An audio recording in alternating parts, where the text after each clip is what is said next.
Sí, en Chequeado estamos del lado de quienes preferimos no usar el término fake news. En general hablamos de desinformaciones. El concepto de fake news tiene varios problemas. Por un lado, de que da la idea de que serían siempre noticias, cuando en realidad cuando vemos los formatos en los que circula la desinformación, muchas veces son audios de WhatsApp o son videos trucados o son otro tipo de formatos que no necesariamente corresponden a lo que uno generalmente llamaría una noticia. Y por otro lado, también hay un uso muy intenso por parte de algunos actores para deslegitimar todo tipo de información que no les gusta, tildándola de fake news. Y eso hace que, digamos, se desvirtúe un poco el término y no termina siendo muy exacto para lo que uno quiere transmitir. Es verdad también que dentro del gran público el término de fake news se instaló muchísimo más y que por eso a veces también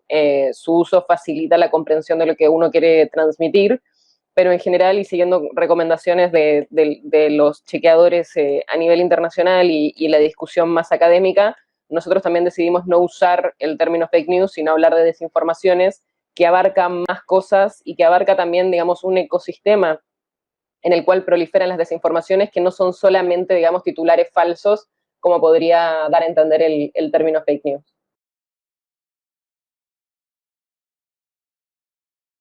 Bulos es muy español, nos encantaría poder usarlo, pero no estamos seguros de que se entienda bien en Argentina o en otros contextos.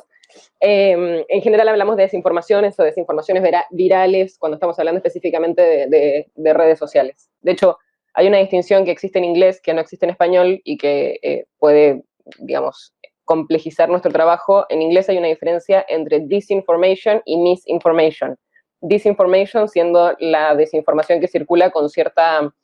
digamos, intención de desinformar, mientras que misinformation, digamos que son las cosas que se compartirían más por ignorancia o sin saber que lo que se está compartiendo es algo falso. Nosotros no tenemos esa distinción en español y hablamos en general de desinformación simplemente, pero digamos, es un campo abierto a mejoras en cuanto a los términos que usamos. Como decía, como es un fenómeno que está evolucionando todo el tiempo, estamos siempre como corriendo para tener las mejores definiciones para poder describirlo y que eso sea útil para nuestro trabajo.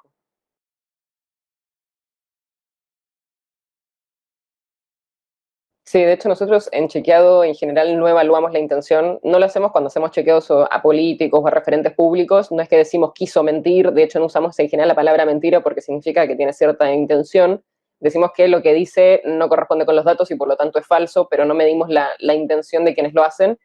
y pasa lo que vos decís en redes sociales, aún más porque es todavía más difícil, digamos, saber exactamente en qué casos se comparte a sabiendas y con mala intención y en qué casos se hace por ignorancia. Hay algunos casos que son muy claros, digamos, o sea, si uno ve, por ejemplo, los pseudo documentales que circulan ahora sobre coronavirus, en los que hay un trabajo de producción que presentan desinformación muy clara, que no está basada en ninguna evidencia, está bastante claro que ahí hay una intención de armar una narrativa no basada en evidencia y que va incluso en contra de la evidencia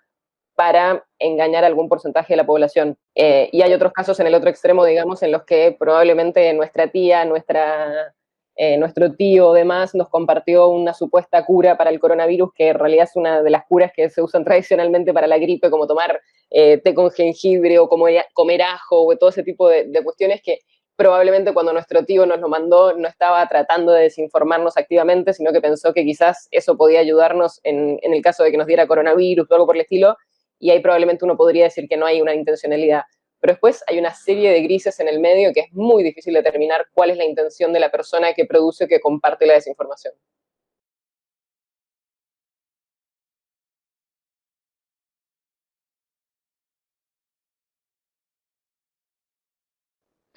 Hay muchas desinformaciones que circulan en Latinoamérica, la del dióxido de cloro es especialmente problemática, además por el daño directo que puede generar en la salud de la gente. Digo, muchas veces nosotros hablamos de la desinformación en términos quizás un poco más abstractos, como de los problemas que trae para la discusión democrática. En el caso del dióxido de cloro es un riesgo muy concreto y muy peligroso para la salud de las personas.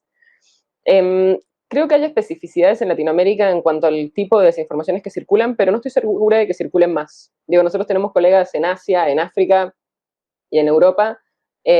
Y no te podría decir que la cantidad de desinformaciones o la gravedad sea más acá. De hecho, los temas de desinformación en África sobre temas de salud los vienen estudiándose bastante porque son muy complicados, con lo cual no estoy segura que sea una cuestión regional. Y de hecho, nosotros tenemos una red que se llama LATAM Chequea, donde tenemos chequeadores de casi todos los países de América Latina y para coronavirus hicimos una base en la que nos compartimos los chequeos para poder reaccionar lo más rápido posible, cosa de que si un colega había chequeado algo ya en México, nosotros pudiésemos retomarlo y no tener que hacer el trabajo de cero de chequearlo nuevamente, y si después aparecía algo en Brasil, nuestros colegas en Brasil pudiesen retomarlo. ¿Ya? Y una de las cosas que hicimos fue aliarnos también con medios que están en España y en Portugal, en parte porque como la pandemia llegó allá antes, muchas de las informaciones que llegaron acá pasaron primero por España y por Portugal. Entonces veíamos que cuando llegaba acá, por ejemplo, no sé, las desinformaciones sobre que las mascarillas te reducen la cantidad de oxígeno y que te podías generar daño usar una mascarilla, eso ya había circulado 2 semanas antes, 3 semanas antes en España, y entonces nosotros podíamos retomar el trabajo de nuestros colegas. Con lo cual veo bastantes similitudes en ese sentido, y creo que quizás el tipo de desinformaciones son distintas. Por ejemplo, en Estados Unidos, muchas de las desinformaciones más dañinas en temas de salud, hasta donde vi, están vinculadas a la, no me va a salir el nombre del medicamento para la malaria, que es la hidroclorina, y en ese caso, además promovido por el presidente Trump, hicieron que hubiera casos de personas que tomaron ese compuesto químico, ese medicamento, o ni siquiera en forma de medicamento, pero que tomaran el químico pensando que los podía ayudar con el coronavirus, y terminaron teniendo complicaciones de salud por eso. Acá fue mucho más con el dióxido de cloro. Sí, de hecho, en Perú creo que es uno de los países donde más chequeadores hay. Está Ojo Público, está Salud con Lupa, está La República, que tiene su área de verificación, y está Convoca, con lo cual hay un montón. Y en eso nosotros en LATAM Chequea lo que tratamos de hacer es juntar esfuerzo con todos los chequeadores. Eso incluye, en muchos casos, creo que la mayoría son chequeadores que son medios digamos, nativos digitales que han aparecido en la última década, como puede ser Ojo Público, Salud con Lupa, pero también a medios tradicionales que han abierto sus áreas de chequeo de información, como puede ser La República. Y en eso, en distintos países tenemos distintas alianzas con distintos medios y distintos formatos. En eso lo que a nosotros nos importa es que tener acceso a la mejor información posible, y si nuestros colegas del medio que sea en Perú chequearon algo que después empieza a circular en Argentina, nos sirve poder tener eso. Y en eso creo que el ejemplo de Salud con Lupa es súper interesante, porque era de los pocos medios que antes de la pandemia tocaban en profundidad temas de salud y con una mirada regional. Entonces para LATAM Chequea fue súper importante la alianza con ellos, para que pudiesen proveer notas en profundidad de temas que a veces son muy complejos de tocar, como son los temas de salud, y ellos ya venían con una experiencia y una capacidad de análisis y de profundidad que no necesariamente el resto de los chequeadores teníamos en el tema de la salud.